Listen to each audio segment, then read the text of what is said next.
Welcome! Today we're diving into the world's strangest borders, lines so bizarre they'll make you question reality. These aren't your average "this side is mine, that side is yours" boundaries. We're talking about borders that zigzag through houses, split towns, and even mess with time itself. Imagine crossing the street and ending up in another country, or living in a house with two nationalities. This isn't your average geography lesson. It's a journey into the quirks of cartography and the real-life stories behind the weirdest lines on the map. So buckle up because we're about to explore the most mind-bending borders on Earth. Let's get started. First up, Barle-Hertog and Barle-Nassau, a town where the border between Belgium and the Netherlands is a tangled mess. Picture a Belgian town mostly inside the Netherlands with Dutch islands inside the Belgian bits, and vice versa.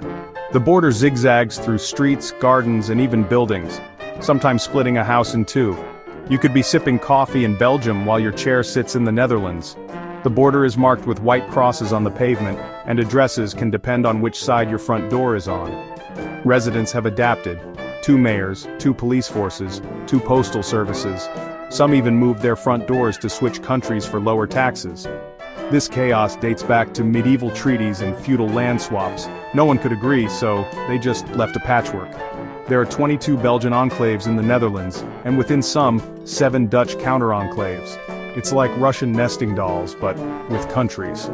Shops have had to close half their store at different times depending on which side of the border the merchandise sits. For tourists, it's a real-life game of international hopscotch.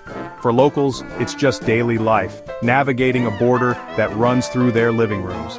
Barle is a living example of how history and stubbornness can create the world's most surreal borders. If you ever visit, keep an eye on the ground. You might cross countries without even noticing. It's a place where national identity is fluid, and the border is part of the town's charm. Barle proves that borders aren't always straight lines. They can be a beautiful, bewildering dance between nations. It's a must-see for anyone fascinated by the quirks of geography. You truly can't make this stuff up. Next, let's head to the Bering Strait and the Diomede Islands, where you can literally see tomorrow. Big Diomede belongs to Russia, Little Diomede to the USA, and they're just 2.4 miles apart. But the international dateline runs between them, making them 21 hours apart in time. Stand on Little Diomede and look across the water. You're staring at tomorrow. During the Cold War, this was the ice curtain. Families separated by politics and time. The Inupiat people once moved freely between the islands, but now, one is a Russian military base, the other a tiny Alaskan village. The dateline here isn't just a concept, it's a visible daily reality. Imagine celebrating New Year's twice or trying to coordinate a snowball fight across the dateline. The islands are a symbol of how arbitrary lines can divide communities and even days. For the people who live here, time and politics are intertwined in the most surreal way.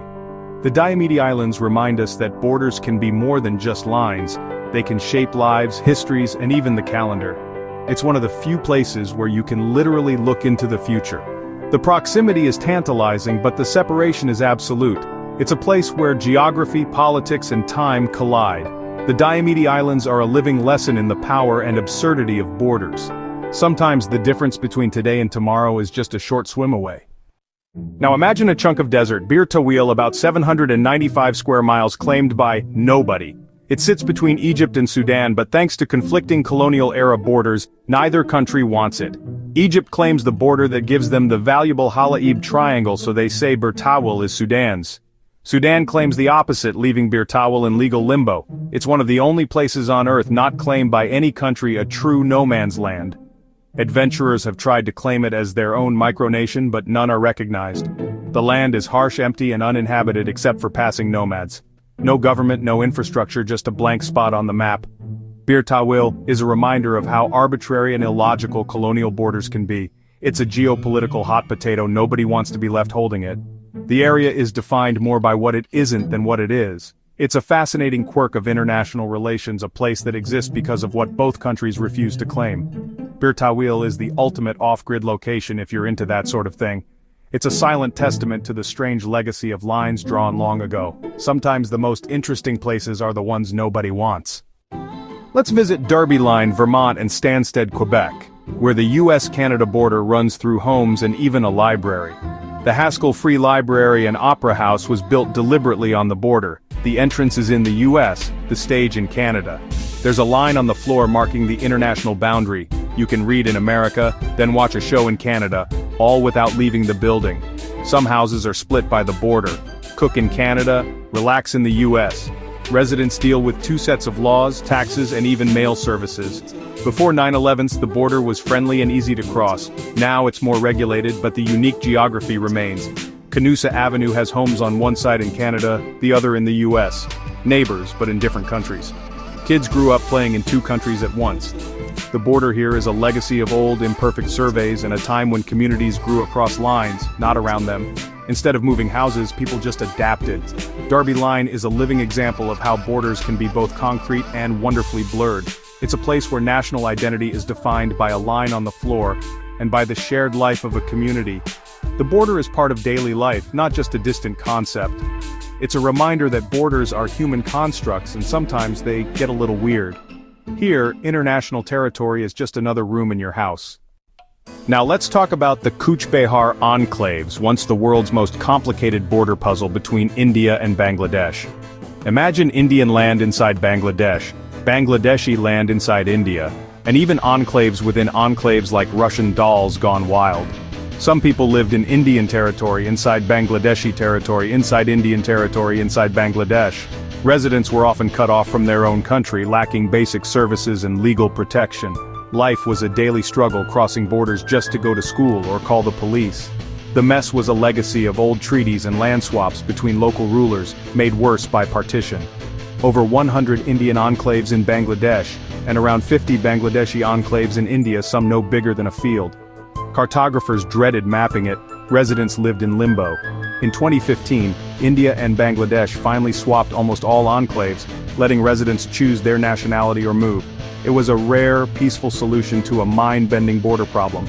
The enclaves are gone, but their story is a lesson in how borders can complicate and eventually improve lives. It's a testament to the human cost of arbitrary lines and the power of cooperation to fix them. The Cooch Behar enclaves show that even the most tangled borders can be untangled. Geography can create chaos, but people can create solutions. Sometimes the weirdest borders have the happiest endings. Now, let's look at Kaliningrad, a piece of Russia completely separated from the rest of the country. Sandwiched between Poland and Lithuania, Kaliningrad is a Russian exclave on the Baltic Sea. It's a strategic hotspot, surrounded by EU and NATO countries but still very much Russian. Historically it was the German city of Königsberg, but after World War II, it became Soviet, then Russian. When the Soviet Union collapsed, Kaliningrad was left isolated, an island of Russianness in Europe. Getting there from Russia means crossing other countries or traveling by sea or air.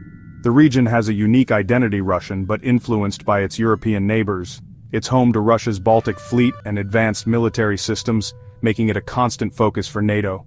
For locals, life is a blend of Russian tradition and European proximity. Kaliningrad is a reminder of how history and politics can leave pieces of country stranded far from home. The border here isn't just a line, it's a daily reality for everyone who lives there. It's a place where geography, history, and strategy collide. Kaliningrad is more than a dot on the map, it's a living example of borders shaping identity. Sometimes borders leave countries playing geopolitical hide-and-seek, and Kaliningrad is still in the game. Finally, let's visit Point Roberts, Washington, a U.S. town you can only reach by driving through Canada. Thanks to the 49th parallel, the southern tip of the Sawasan Peninsula became American, while the rest is Canadian. Point Roberts isn't an island, but its only land connection is to Canada. To get to the rest of Washington, residents must cross into Canada, drive 25 miles, then cross back into the U.S. During the pandemic, border closures left the town almost completely cut off. Kids cross 2 international borders daily just to get to high school. The town is small, isolated, and has a unique cross-border vibe. Canadians often visit for cheaper gas and American goods. There's only one road in and out guarded by a border checkpoint. Life here is dictated by border crossing times and regulations. Point Roberts is a perfect example of how a simple line on a map can create a world of inconvenience and curiosity. It's a little piece of America adrift on the edge of another country. Sometimes the weirdest borders are the ones you have to cross every day. And there you have it, a whirlwind tour of the world's most bizarre borders. From towns split in two to land nobody wants, these stories show how lines on a map shape real lives. Borders aren't just geography, they're history, politics, and human adaptability. If you enjoyed this journey, hit subscribe and join us for more adventures into the world's quirks. There's so much more to explore and I can't wait to share it with you. Until next time, keep exploring, keep questioning, and remember, the most interesting places are often found in the most unexpected lines. Cheers!